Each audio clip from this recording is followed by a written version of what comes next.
When I use the word mysticism, I'm referring to a kind of experience, a kind of, shall we say, state of consciousness, which seems to be as prevalent among human beings as measles. It's something that simply happens, and we don't know why it happens, and although there are all sorts of techniques which claim to be able to promote it, and which are more or less successful in doing so, and sometimes rather less than more, nevertheless there is this peculiar thing that happens to people, and it's been recorded as far back in time as we have any recording at all.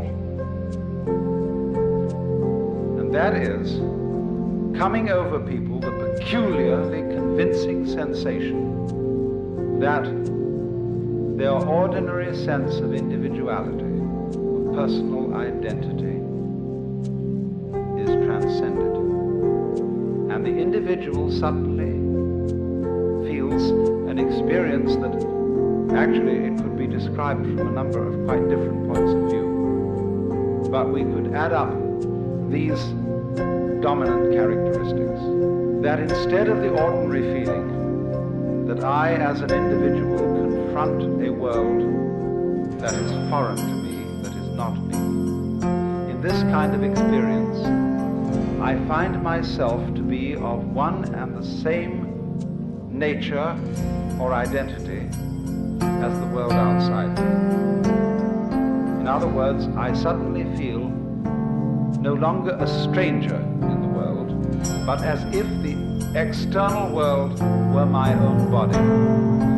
The next aspect of the feeling is even more difficult to assimilate to our ordinary practical intelligence, but a very overwhelming feeling that everything that happens, everything I have ever done, everything anybody else has ever done, was part of our harmonious design.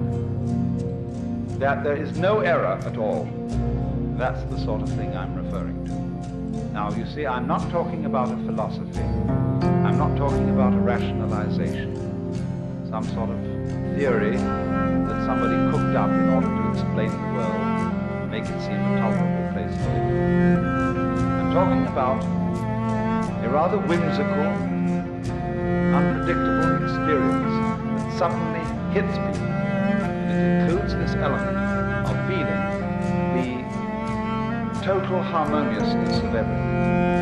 Now, I realize that those words can carry with them a sort of sentimental feeling, a sort of Pollyanna feeling. There are various religions in our society today which try to inculcate in you the belief that everything is a harmonious unity. Things like Christian Science or the Unity movement and so on. They want to make a kind of propaganda for one to believe, and through believing to feel that everything is harmonious. Now, to my mind, that is a kind of pseudo-mysticism, because it's an attempt to make the tail wag the dog, to make the effect produce the cause. Because this sensation of things being harmonious is somehow never brought about by insisting to yourself that that is so. Because when you do that, when you would say to yourself, all things are light, all things are God, all things are beautiful, etc. Actually, by doing that, you're implying that they're not. Because you wouldn't be saying all this stuff if you really knew it to be true.